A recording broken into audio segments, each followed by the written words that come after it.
I was a security guard framed for theft until I caught the CEO red-handed.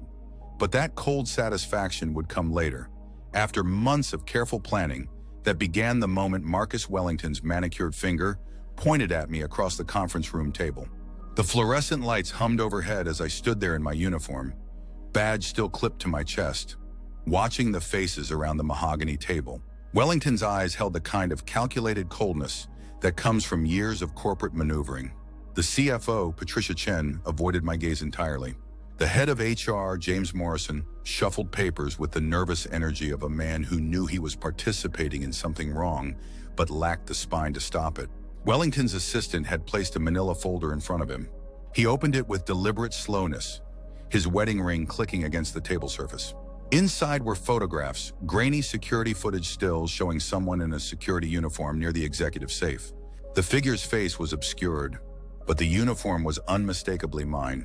My jaw tightened as I studied the images. The timestamp showed 2:47 a.m. last Tuesday.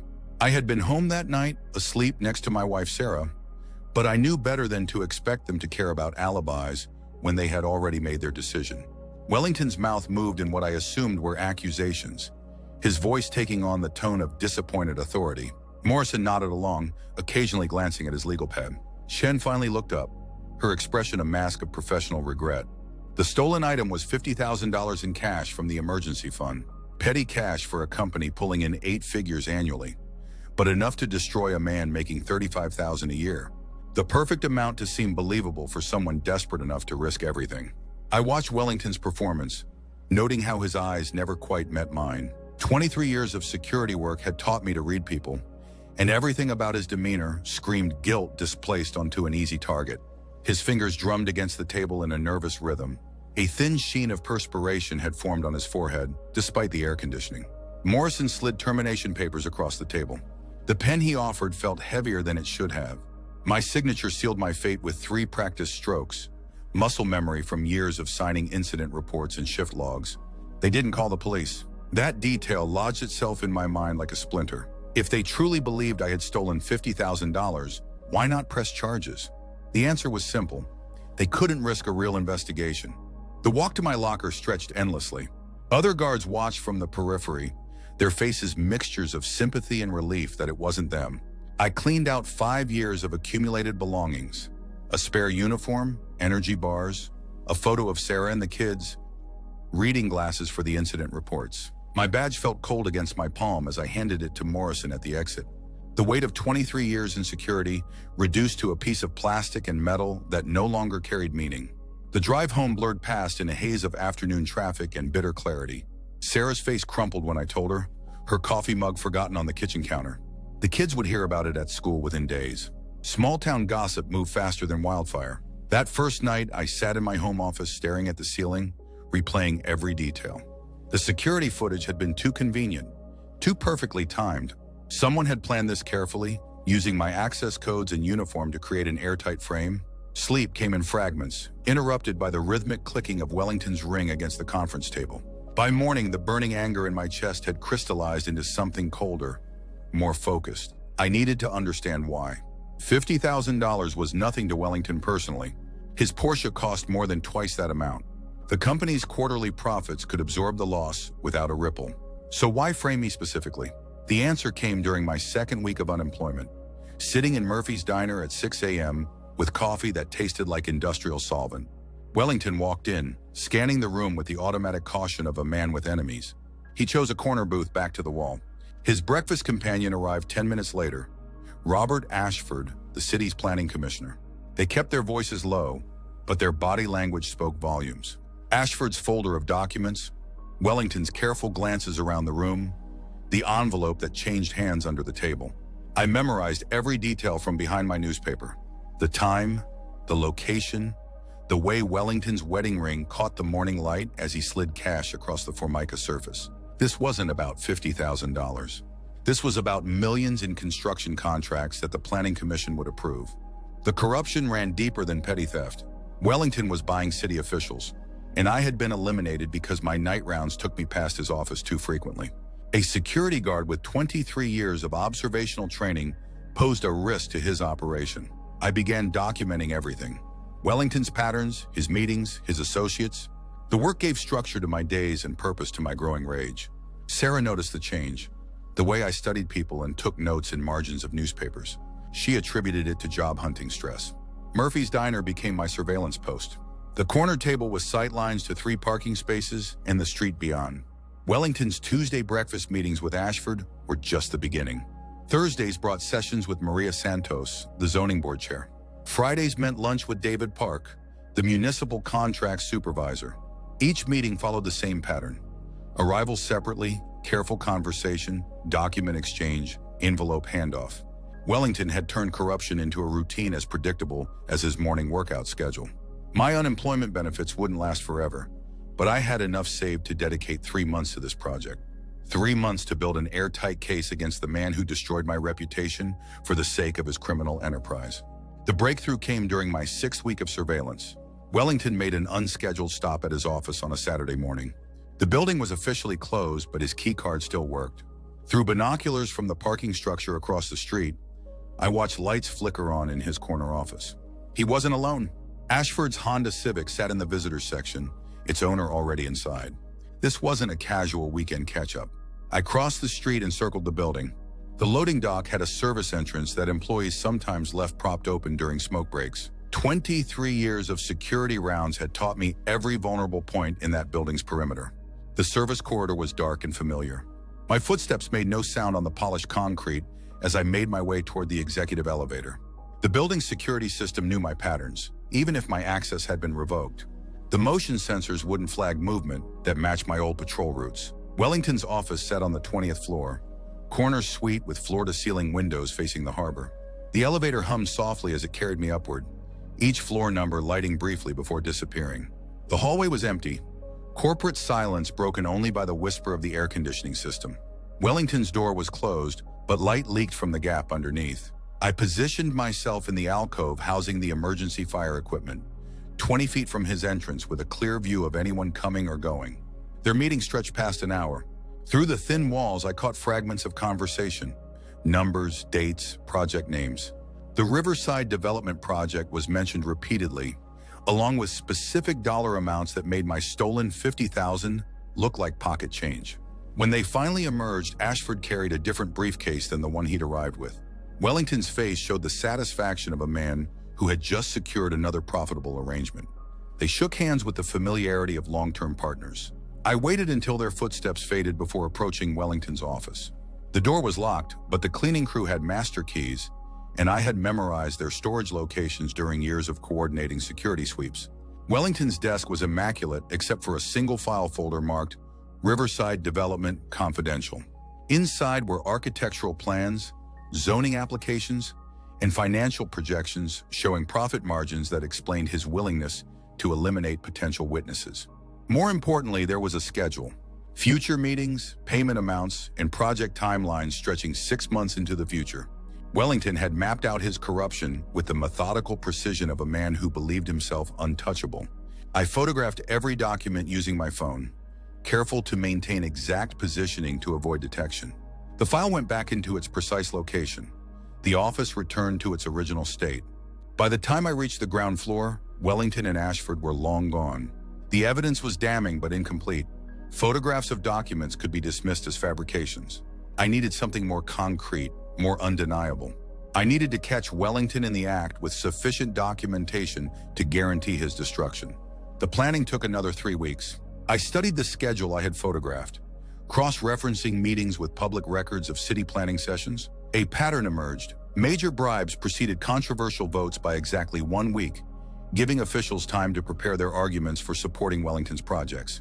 The Riverside Development Project was Wellington's biggest score yet, a $40 million contract to build luxury condominiums on protected wetlands. The zoning variance alone required bribes to 6 different officials, but the profits would eclipse everything he had done before. According to the schedule, the major payoff meeting was set for a Tuesday evening at his office. Not the usual public restaurant meetings, but a private gathering where serious money would change hands. The kind of meeting that would prove criminal conspiracy beyond any doubt. I spent the weekend acquiring equipment. A friend from my security days, Tony Reeves, still worked the night shift. He owed me favors stretching back 15 years, and he agreed to provide building access without asking uncomfortable questions. The recording equipment came from an online surveillance retailer. Professional-grade audio and video devices, small enough to hide but powerful enough to capture clear evidence from across a room. I practiced with them until their operation became second nature. Tuesday arrived gray and drizzling, the kind of weather that made people hurry through their business without paying attention to their surroundings. I entered the building through the loading dock at 6 p.m., 2 hours before Wellington's scheduled meeting. The 20th floor was empty except for the emergency lighting. Wellington's office remained dark, but the conference room adjacent showed signs of preparation, chairs arranged around the table, a whiteboard positioned for presentations. I selected my hiding spot carefully. The executive break room offered a view through interior windows and multiple escape routes if discovered.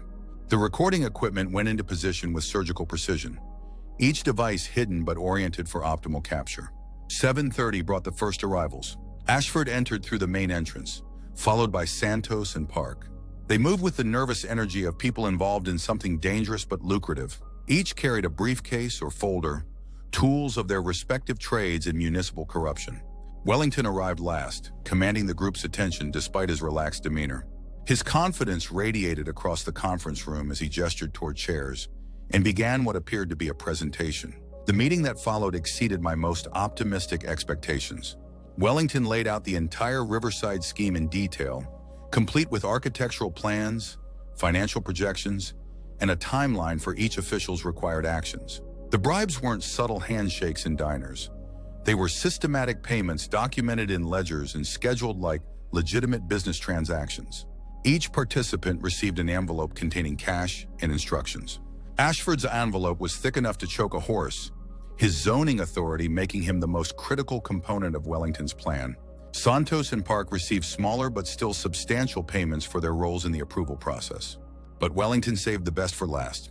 From his personal safe, the same safe from which my alleged theft had occurred, he produced a metal briefcase. Inside were bearer bonds worth $2 million, the final payment for approving the wetlands variance that would make the entire project possible. The briefcase went to Margaret Thompson, the city's environmental oversight director. Her signature alone could override decades of environmental protection laws, transforming protected wetlands into prime real estate. The bonds were her reward for selling out the city's natural heritage. I recorded every moment, every exchange, every incriminating detail. The audio captured specific dollar amounts and explicit discussions of vote manipulation. The video showed faces, documents, and the physical transfer of bribes. No court in the country could dismiss this evidence. The meeting concluded after 90 minutes, participants departing with the scattered timing of people trying to avoid suspicion. Wellington remained behind, securing his safe and reviewing notes from the evening's business. I waited until the building was truly empty before retrieving my equipment. The evidence was overwhelming. Hours of video and audio documenting systematic corruption involving millions of dollars and fundamental violations of public trust. But I wasn't finished yet. Wellington had destroyed my life for the sake of his criminal enterprise. Simple exposure wasn't enough.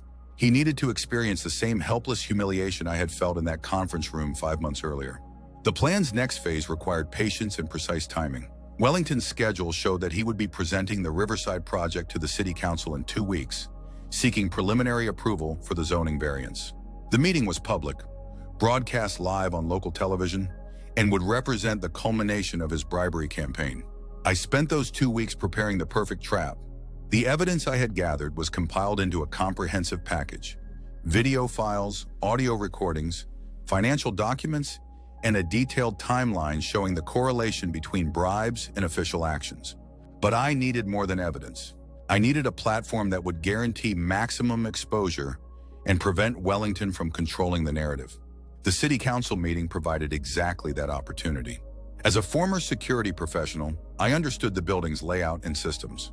The council chambers included a public access computer terminal for citizen presentations, directly connected to the main display screen visible throughout the room and broadcast feed. The night before the council meeting, I made my final preparations. The evidence package was formatted for seamless presentation, complete with synchronized audio and video that would tell the story without requiring explanation. Everything was loaded onto multiple backup drives to prevent technical sabotage. Sarah noticed my tension that morning, the way I checked my watch every few minutes and reviewed notes that I claimed were job applications. She attributed my behavior to interview nerves, never suspecting that her husband was about to detonate a bomb under the city's power structure. The council chambers filled early, with Wellington and his associates claiming front row seats. He wore his best suit and carried a leather portfolio containing falsified environmental impact studies. His confidence was absolute, the assurance of a man whose victory was guaranteed by purchase votes. I arrived 30 minutes before the session began, claiming a seat in the middle section with clear sight lines to both Wellington and the exit. The public access terminal sat unattended near the speaker's podium, waiting for my moment. Wellington's presentation was masterful political theater. He spoke eloquently about economic development, job creation, and responsible environmental stewardship.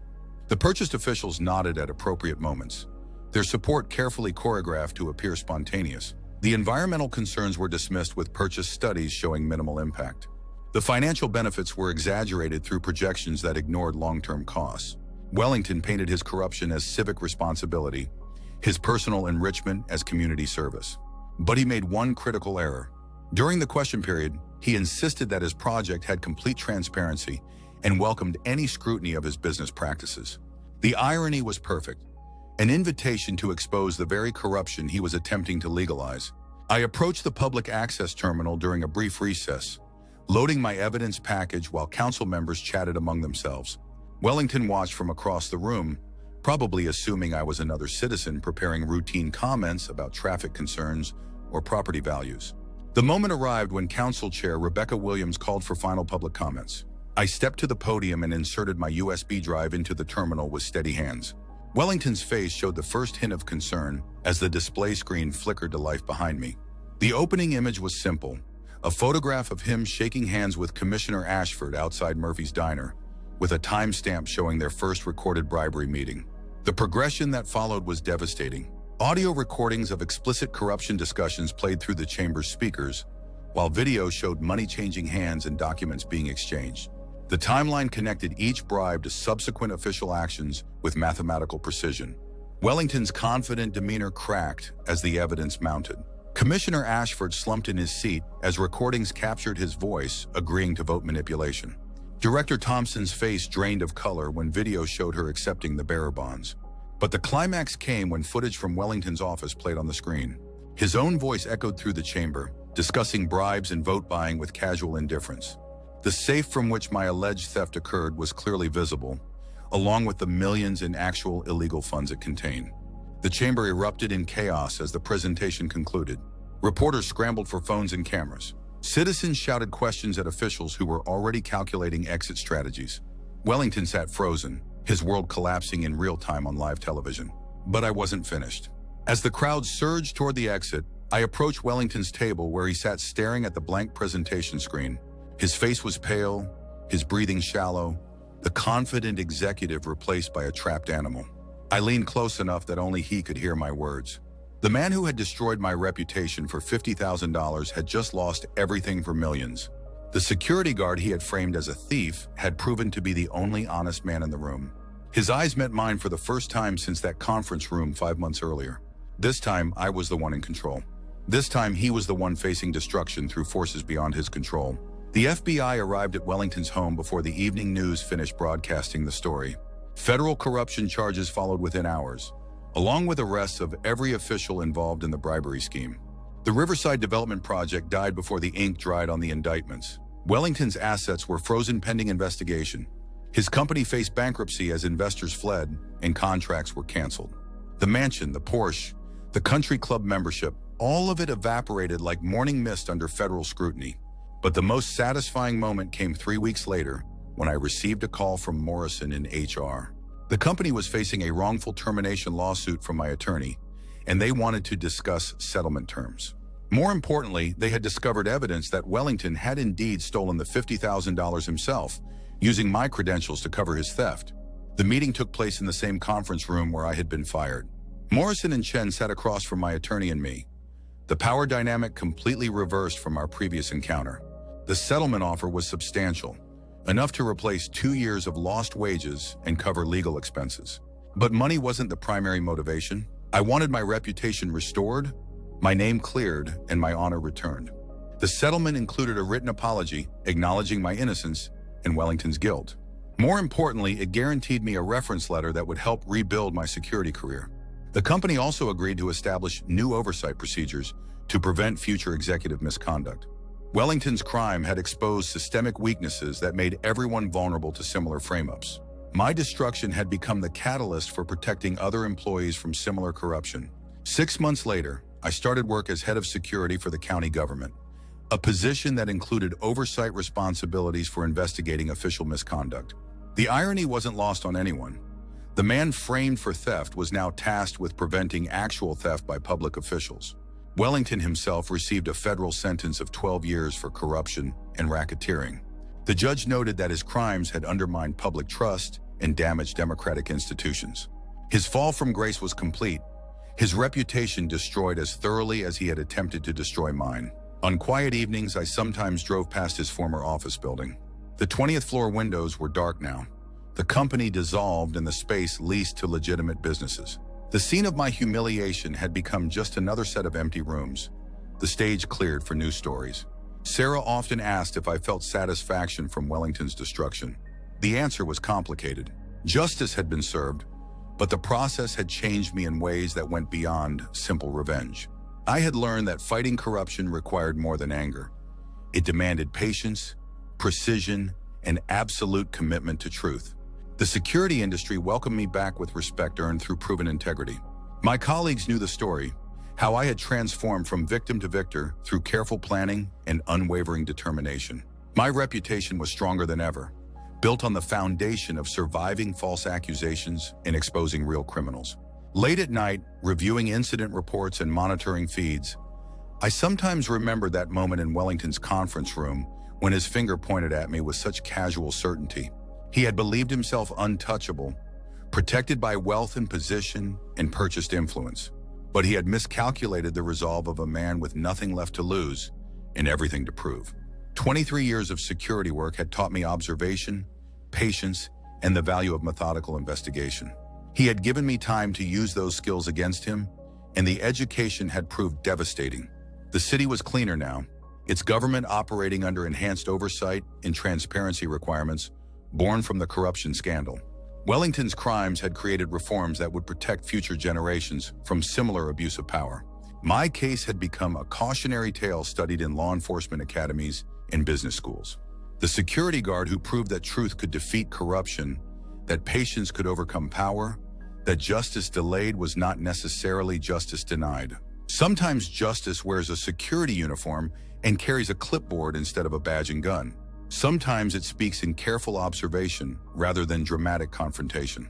Sometimes it wins through methodical preparation rather than explosive action. Wellington had tried to destroy me with lies, but I had destroyed him with truth. The difference between us wasn't intelligence or resources or opportunity, it was character. He had chosen corruption while I had chosen integrity, and that choice determined our ultimate fates. In the end, I was a security guard framed for theft until I caught the CEO red-handed. The tables had turned completely, the hunter became the hunted, and the man who thought himself above the law learned that justice has a longer reach than any corner office or corporate boardroom. The satisfaction was cold and complete, like winter sunlight through clean windows. Perfect clarity, perfect temperature, perfect resolution to a story that began with humiliation and ended with vindication. Wellington's ring no longer clicked against conference room tables. My badge once again carried the weight of honest authority. The balance had been restored through patience, planning, and the simple truth that corruption always contains the seeds of its own destruction. Justice had been served, one careful photograph at a time.